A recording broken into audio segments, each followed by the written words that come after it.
Blog में एक बार फिर आपका स्वागत है। हम आज बात कर रहे हैं ओसामा के बाद। ओसामा के बाद क्या होगा ये किसी को मालूम नहीं है, लेकिन ओसामा के बाद क्या किया जाना चाहिए इसके ऊपर हम चर्चा कर सकते हैं और वही मेरे ख्याल में बेहतर चर्चा होगी। अगर देखा जाए तो 2001 में जो बम चले न्यूयॉर्क में और वॉशिंगटन में, उसके बाद में आप ये देख सकते हैं कि पूरी दुनिया में अलकायदा ने कहां लोगों को मारा है। ये पूरी लिस्ट है पिछले 10 साल की, और इस 10 साल में आप देख सकते हैं कि चाहे वो अफ्रीका के ममालिक यहाँ पर हो, चाहे वो सऊदी अरब हो, चाहे वो इराक हो, चाहे वो स्पेन हो, इंग्लैंड हो, यहाँ तक कि फिलीपींस है, इंडोनेशिया है, वहाँ सब पे हो चुका है ये।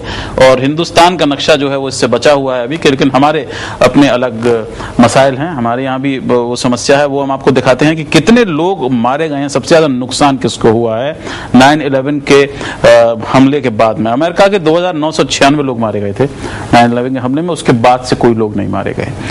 इराक में अब तक 9 लाख लोग मारे जा चुके हैं अमेरिकन फोर्सेस के आने के बाद से, और वहां पर जो हिंसा हुई है उसमें। इंग्लैंड में अंडरग्राउंड में बम फटे थे, 56 लोग मारे गए हैं। ये 1779 जो हैं ये ब्रिटिश सोल्जर्स हैं जो कि ड्यूटी में इराक में और अफगानिस्तान में मारे गए हैं। अफगानिस्तान में 37,251 लोग मारे गए पिछले 10 साल के अंदर, आप देख सकते हैं। और पाकिस्तान और हिंदुस्तान को उठा के देखते हैं तो 34,343 ये जनवरी तक के आंकड़े हैं, और अभी और बढ़ गए होंगे इसमें, जैसा आपने बताया जो हालात हैं। और भारत में 31,156 लोग जो हैं वो मारे गए हैं इसमें।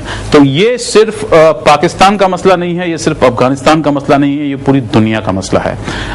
सीकरी साहब, क्या आपको लगता है कि ये बहुत बड़ा मौका है यूनाइटेड नेशंस के लिए कि आप सारे देशों की एक बाकायदा बैठक करें, इसके ऊपर अंकुश लगाने के लिए एक ब्लूप्रिंट तैयार करें?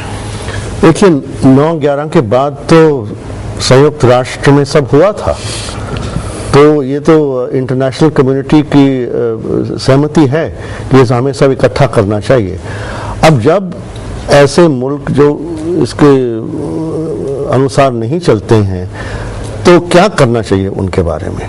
मैं समझता हूं कि अंतर्राष्ट्रीय समुदाय को पाकिस्तान को साफ साफ कहना चाहिए कि देखिए, ये आतंकवाद की दो तरफी बात नहीं चलेगी।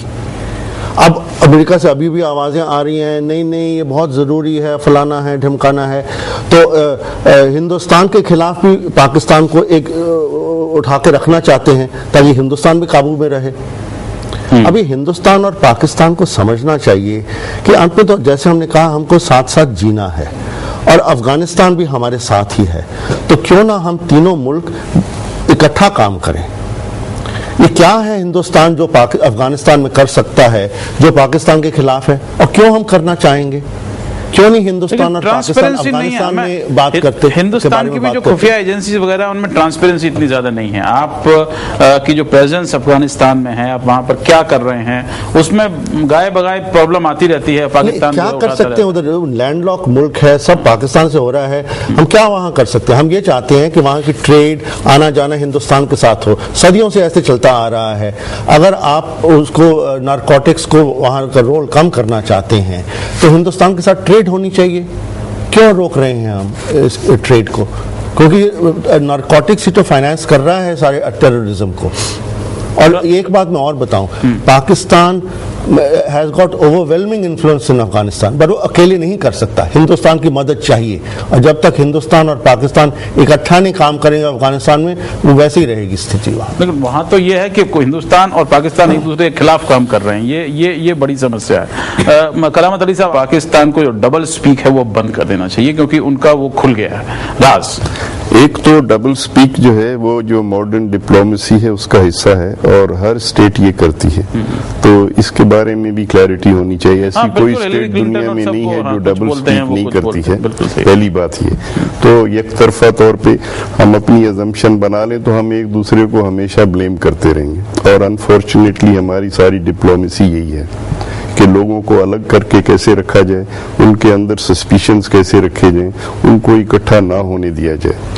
तो मैं समझता हूँ इसको जितना टेररिज्म डेंजरस है उतना ये एटीट्यूड भी डेंजरस है, इसलिए इनको थोड़ा पीछे छोड़ने की बात। दूसरी बात मैं ये कहना चाहता हूँ कि हम इस एक खित्ते के लोग हैं, जो जिसको हम साउथ एशिया कहते हैं, जिसमें हमने एक सार्क बनाई हुई है, लेकिन हम उसको आगे नहीं चलने देते हैं।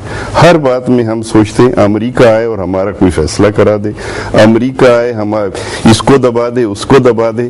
तो थोड़ी सी अपनी सोच को बदलने की जरूरत है। बिल्ली वाली बात है कि बिल्लियां लड़ती रहेंगी। तो मैं ये गुजारिश करना चाहता हूं कि आप थोड़ा सा अगर एक साउथ एशियन पर्सपेक्टिव लेके सोचें, और इस वक्त बहुत अच्छी फिजा है। आप देखिए जब 26/11 हुआ, जो मुंबई की जो ट्रेजेडी हुई, उससे एक हफ्ता पहले कितनी अच्छी फिजा थी पाकिस्तान इंडिया के दरमियान। हमारे प्रेसिडेंट ने, जो जाहिर है बहुत महदूद उनके पास स्पेस है काम करने की, ये कहा कि हम लोगों के दरमियान कोई वीज़ा नहीं होना चाहिए, हमको पूरे साउथ एशिया के लोगों को इकट्ठा होना चाहिए। तो उस वक्त ये टेररिस्ट एक्ट हुआ और वो सारी बातचीत जो थी वो ख़त्म हो गई। हमारे जो होम सेक्रेटरीज थे वो मिलने वाले थे और टेररिज्म के खिलाफ जॉइंट मैकेनिज्म की बात हो रही थी।